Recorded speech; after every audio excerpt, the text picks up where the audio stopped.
Hi Year 6 and welcome to a new day's home learning. And we're going to continue reading our book. And at the end of this chapter, we're just going to continue to read because hopefully we're going to finish it over the next 2 days. Now everywhere Bard went, he found talk running like fire among the people concerning the vast treasure that was now unguarded. Men spoke of the recompense for all their harm that they would soon get from it, and wealth over and to spare with which to buy riches things from the south. It cheered them greatly in their plight. That was as well, for the night was bitter and miserable. Shelters could be contrived for few, the master one, and there was little food, even the master went short. Many took ill of wet and cold and sorrow that night, and afterwards died, who had escaped uninjured from the ruin of the town. And in the days that followed there was much sickness and great hunger. Meanwhile Bard took the lead and ordered things as he wished, though always in the master's name. And he had a hard task to govern the people and direct the preparations for their protection and housing. Probably most of them would have perished in the winter that now hurried after autumn, if help had not been at hand. But help came swiftly, for Bard at once had sent speedy messengers sent up the river to the forest to ask the aid of the king of the elves of the wood. And these messengers had found a host already on the move, although it was then only the 3rd day of the fall of Smaug. The Elven King had received news from his own messengers, and from the birds that loved his folk, and already knew much of what had happened. Very great indeed was the commotion among all things with wings that dwelt on the borders of the desolation of the dragon. The air was filled, and the circling flocks, and the swift flying messages flew here and there across the sky. Above the borders of the forest there was a whistling, crying, and pipping. Far over Mirkwood's tide is spread. Smaug is dead, leaves rustled, and startled ears were lifted. Even before the Elven King rode forth, the news had passed west right to the pine woods of the misty mountains. Bjorn had heard it all in his wooden house, and the goblins were at council in their caves. That will be the last we hear of Thorin Oakenshield, I fear, said the king. He would have done better to have remained my guest. It is an ill wind all the same, he added, that blows no one any good. For he too had not forgotten the legend of the wealth of Thrall. So it was that Bard's messengers found him now marching with many spearmen and bowmen, and crows were gathered thick about him, for they thought that war was awakening again, such as had not been in those parts for a long age. But the king, when he received the prayers of Bard, had pity, for he was lord of good and kindly people. So turning his march, which had first been directed towards the mountain, he hastened now down the river to the long lake.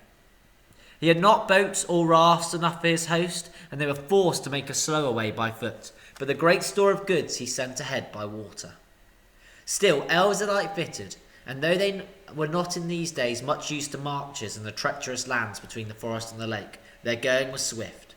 Only 5 days after the death of the dragon, they came upon the shores and looked on the ruins of the town. Their welcome was good, as may be expected, and the men and their master were ready to make any bargain for the future in return for the Elven King's aid. Their plans were soon made. With the women and the children, the old and the unfit, the master remained behind, and with him were some men of crafts and many skilled elves, and they busied themselves felling trees and collecting the timber sent down from the forest. Then they set about raising many huts by the shore against the oncoming winter, and also under the master's direction they began the planning of a new town. Designed more fair and large even than before, but not in the same place. They removed northward higher up the shore, for ever there had been a dread of water where the dragon lay. He would never again return to his golden bed, but was stretched cold as stone, twisted upon the floor of the shallows. There for ages his huge bones could be seen in calm weather amid the ruined piles of the old town. But few dared to cross that cursed spot, and none dared to dive in the shivering water or recover the precious stones that fell in from his rotting carcass. But all the men of arms were still able, and the most of the Elven King's array got ready to march north to the mountain.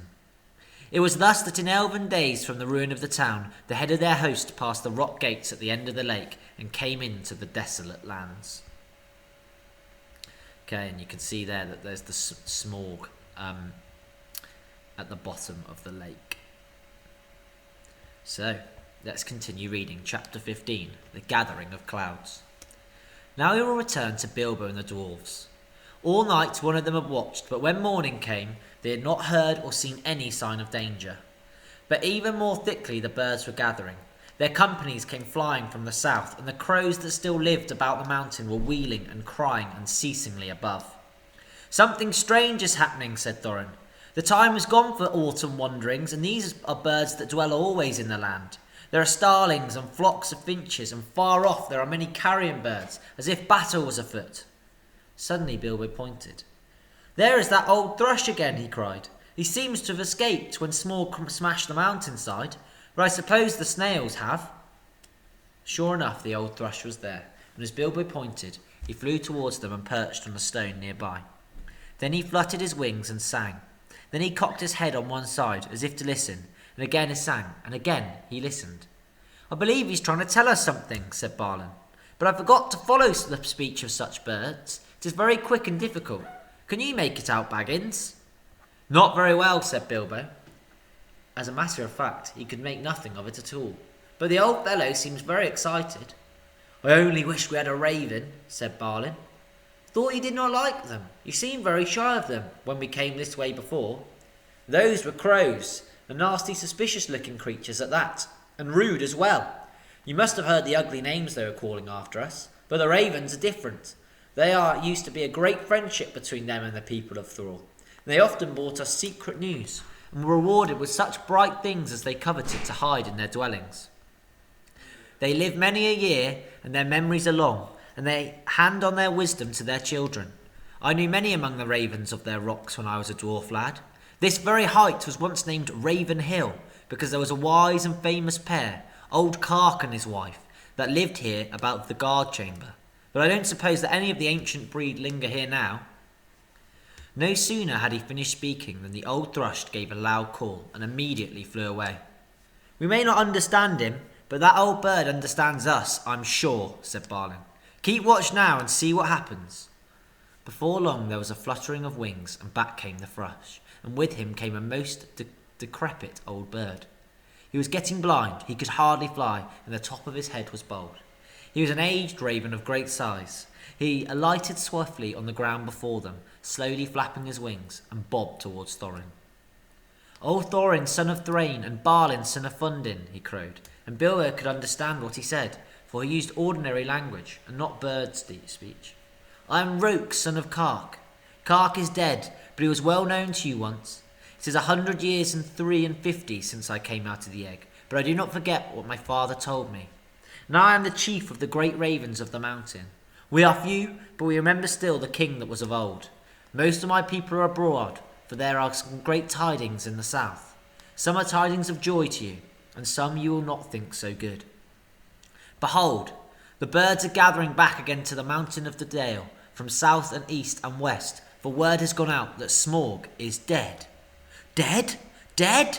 shouted the dwarves. "Dead? Then we have been in needless fear, and the treasure is ours." They all sprang up and began to caper about for joy. "Yes, dead," said Roke. "The thrush, may his feathers never fall, saw him die, and we may trust his words. He saw him fall in battle with the men of Esgaroth, the third night back from now at the rising of the moon." It was some time before Thorin could bring the dwarves to be silent and listen to the raven's news. At length then he told all the tale of the battle, so he went on. "So much for joy, Thorin Oakenshield. You may go back to your halls in safety. All the treasure is yours for the moment. But many are gathering hither beside the birds. The news of the death of the Guardian has already gone far and wide, and the legend of the wealth of Thrall has not lost in the telling during many years. Many are eager for a share of the spoil. Already a host of elves is on the way, and carrion birds are with them hoping for battle and slaughter. By the lake men murmur that their sorrows are due to the dwarves, for they are homeless and many have died, and Smaug has destroyed their town. They too think to find amends from your treasure, whether you live or die. Your own wisdom must decide your course, but 13 is a small remnant of the great folk of During that once dwelt here, and now are scattered far. If you'll listen to my counsel, you'll not trust the master of the lakemen, but rather the one that shot the dragon with his bow. Bard is he, of the race of Dale, of the line of Girion. He is a grim man, but true. We would see peace once more amongst dwarves and men and elves after the long desolation, but it may cost you dear in gold. I have spoken." Then Thorin burst forth in anger. "Ah, thanks, Roke, Kark's son. You and your people shall not be forgotten. But none of our gold shall thieves take or the violent carry off while we are alive. If you would earn our thanks still more, bring us news of any that draw near. Also, I would beg of you, if any you are still young and strong of wind, that you would send messengers to our kin in the mountains of the north, both west from here and east, and tell them of our plight. But go specially to my cousin Dane in the Iron Hills, for he has many people well armed, and dwells nearest to this place. Bid him hasten. I will not say if this counsel be good or bad, croaked Roke, but I will do what can be done. Then off he flew.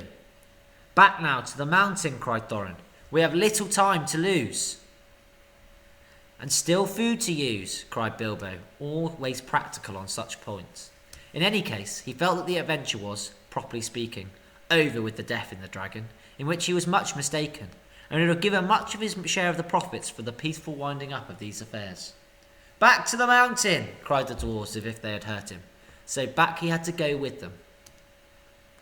As you have heard some of the events already, you will see that dwarves still have some days before them. They explored the caverns once more and found, as they expected, that only the front gate remained open. All the other gates, except of course the small secret door, had long ago been broken and blocked by Smaug, and no sign of them remained. So now they began to labour hard in fortifying the main entrance and in making a new path that led from it. Tools would be found in plenty that the miners and quarriers and builders of old had used, and as such work the dwarves were still very skilled. As they worked, the ravens brought them constant tidings. In this way they learned that the Elven King had turned aside to the lake, and they still had a breathing space. Better still, they heard that 3 of their ponies escaped and were wandering wild far down the banks of the running river, not far from where the rest of their stores had been left. So while the others went on with their work, Fili and Kili were sent, guided by a raven, to find the ponies and bring back all they could. They were 4 days gone, and by the time they knew that the joined armies of the Lakemen and the Elves were hurrying towards the mountain. But now their hopes were higher, for they had food for some weeks with care, chiefly cram, of course, and they were very tired of it, but cram is better than nothing. And already the gate was blocked with a wall of squared stones laid dry, but very thick and high across the opening. There were holes in the wall through which they could not see or shoot, but no entrance. They climbed in or out with ladders and hauled stuff up with ropes. For the issuing of the stream they had contrived a small low arch under the new wall. But near the entrance they had so altered the narrow bed that a wide pool stretched from the mountain wall to the head of the fall, over which the stream went towards Dale. Approach to the gate was now only possible, without swimming, along a narrow ledge of the cliff, to the right as one looked outwards from the wall. The ponies they had brought only to the head of the steps above the old bridge, and unloading them there, had bidden them return to their masters, and sent them back riderless to the south. Okay, we're going to stop there for today, and we're going to continue reading tomorrow. So well done for reading along with me, and we'll continue reading tomorrow.